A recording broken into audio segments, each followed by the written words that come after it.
Breaking news here on Seahawks Today as Jason Myers has signed a new 4-year, $21.1 million contract to remain with the Seattle Seahawks. We were just about to push out a video telling you about a possible trade situation, according to Richard Sherman, involving Geno Smith for Lamar Jackson. We'll dive into that here in just a second, but before we do, let's bring you this news from ESPN's Adam Schefter.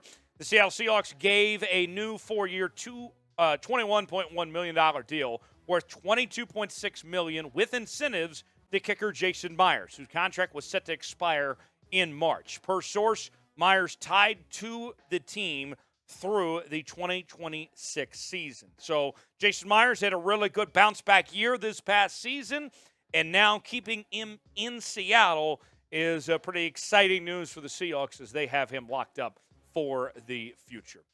Make sure you subscribe to the channel, the latest happenings on your favorite team. We always find a way to cover it no matter what. Let's go ahead and get started with today's edition of Seahawks Today.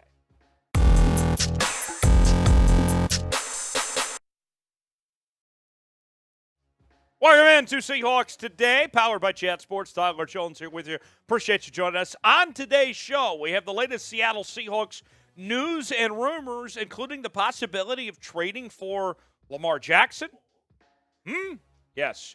Seahawks great Richard Sherman has talked about this possibility. We'll tell you what he had to say and examine it. Also, Pete Carroll humbled himself a bit, admitted to some mistakes made. We'll tell you what he had to say. Also, the Seahawks are already beginning their offseason with some signings for the future. Going back to the future, that is. We'll tell you what those are in just a few moments from right now. Got a trivia question to begin the show, though. Can you tell me the first player the Seahawks traded in franchise history? Who was the first player they traded for? Let me know in the comments section if you can figure out who this player is. And if not, we'll tell you at the end of today's show. We begin today with the idea of trading Geno Smith for Lamar Jackson. Could that be possible? There's been rumblings in Baltimore over the last couple of weeks with how the Ravens season ended with Lamar not coming back from injury. He did not travel with the team for their wild card game against the Bengals. And then on top of that, the contract that he never got the extension for, never could agree to terms this past offseason. And most recently, he scrubbed the Ravens from his social media. Now, Richard Sherman, former Seahawk great, and now he's with Amazon and also with Colin Cowherd's podcast network, has made a name for himself as a pundit of sorts, discussed the possibility this week of trading Geno for Lamar Jackson. Both players, their contracts are up, so in theory, they would both be franchise tagged in order to make this trade happen. And so with that, franchising both players, and then they would kind of have to agree that a contract extension would be agreed upon when a trade would be made. So what would a trade potentially look like involving Lamar Jackson and Geno Smith? Well, my partner in crime here, Jeremy Chuggs, has gone to the trade machine, and this is what Chuggs put together as a potential trade package for both sides. The Seahawks get Lamar and a fifth-round pick in 2024, and the Ravens then receive Geno as well as the fifth overall pick, and then a 2024 first-round pick and 2024 second-round pick.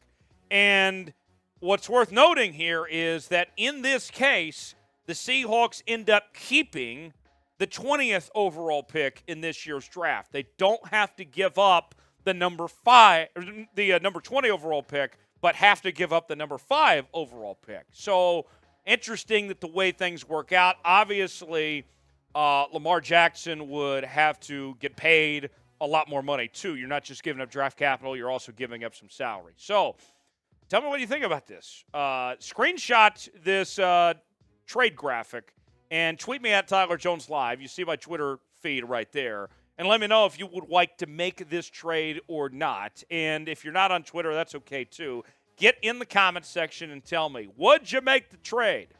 What you see, what Jeremy Chuggs has put together. Lamar and a fifth-round pick in 2024 And the Ravens get Geno, a 2023 first-round pick, a 2024 first and second-round pick. Why for yes, in for no? What do you think of the trade? Now, as far as what I think of this trade idea goes, that's a lot for a guy who hasn't been reliable. Remember, Lamar Jackson has not been available for 2 straight seasons at the very end of the year. He's missed 5 games at the end of 2022 and the end of 2021. When he has been out there, when he's been available, I think Lamar Jackson is arguably the most explosive player in the National Football League. But the Ravens can't count on him, and he wants a lot of guaranteed money. You can see the statistics have been good over the years. 43 touchdowns in 2019, 33 in 2020. Comparably speaking, Geno Smith, though, is coming off a career year, a Pro Bowl caliber year where he had a near 70% completion percentage, the highest in the NFL, along with 30 touchdowns and 11 interceptions. Do you really want to pay a whole lot more in a guy like Lamar Jackson that is younger but hasn't been reliable, and then go forward with that? To me, there's some serious questions if you want to make that. I lean towards no, personally. As much as I like Lamar, the Seahawks are in a good spot here with Geno Smith. Now, remember this. Pete Carroll did say Geno was their guy in 2023. That's according to Greg Bell, who covers the Seahawks there in Tacoma. But I've heard something like this before. That's right. Pete Carroll said the same thing about Russell Wilson, that he was their guy, and they were committed to him. So what do words really mean at this point, essentially, from Pete Carroll? So something to think about. We'll see if things work out this way and monitor it here on Seahawks Today. Now, here on the channel, Pete Carroll admits that he made a mistake. We'll tell you what that was in just a few moments from right now. Before we do, today's show is presented by BetUS, the exclusive sportsbook partner of Chat Sports. You can go to chatsports.com/bet and get your bets in now. The season is over for the Seahawks, but that doesn't mean that your chances of winning money are over either. You can bet on the remaining NFL playoff games, college basketball, the NBA, and more. It's all in one place, chatsports.com/bet. Promo code Seahawks125 for a 125% deposit bonus. So Pete Carroll, his mistake that he made going back to the 49ers game and this season, Pete Carroll admitted that he misused Poona Ford, and we'll explain exactly what he had to say. This is courtesy of Greg Bell. Pete Carroll says Seahawks overused Poona Ford on the defensive line. He likes Ford over the center at nose tackle. They played him more outside as a 3 technique, even 5 tech. I think we wore him down. Expect Ford back over the nose, among other changes to the defensive line and run D in 2023. And, you know, you look at the numbers here from Poona Ford, and the difference isn't really that huge from 2021 to 2022. You can see he had 53 tackles in 2021 compared to 35 in 2022. But TFLs were the same. Sacks were actually up.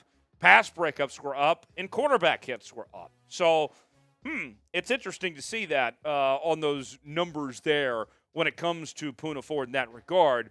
Now, Ford didn't provide anything. Not a thing at all in that playoff game. And I know there's no stats, even though he played at about 52% of snaps in that game. But you could tell that he was worn down of some sorts, that he wasn't the same player. As things look ahead to 2023 with this team and the changes that need to occur, I think priority, arguably number one, is this defensive line has to drastically improve this offseason.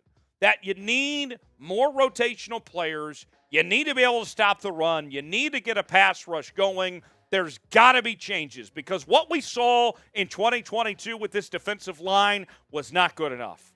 And it's not all on Poona Ford. It's a collective effort that we're talking about here. This team has a lot of potential. There's a bright future in Seattle. But what we saw this year on that defensive line for the future of this franchise and where they want to go, that's not good enough. We should not be content or settle with what we saw from that defensive line. Get your votes in. What position group for Seattle needs the most improvement? You could make a strong case for the defensive line. You could talk about a number of position groups, but what is it to you that you believe needs the most attention here this offseason? Let me know in the comments section. Tell me what you think needs the most improvement in 2023 on that front. A look at the future contracts for Seattle. A couple players that they signed. As you can see, these future deals keep some players around, practice squad players, borderline 53-man roster guys, a couple notables in particular. Kay Johnson, who we saw get some playing time there at the end of the season. He was in the playoff game. He's a notable one. Also Darwin Thompson, of course, somebody that won a Super Bowl with the Kansas City Chiefs, who's been on an active roster before. Just a few names to keep in mind. 10 players total that the Seahawks have signed to those future contracts. Also of note on today's show, Seahawks Kenneth Walker and Tariq Woolen are both finalists for the Pepsi Rookie of the Year honors. You can vote for them. The link is in the comments and the description of today's video. A big honor.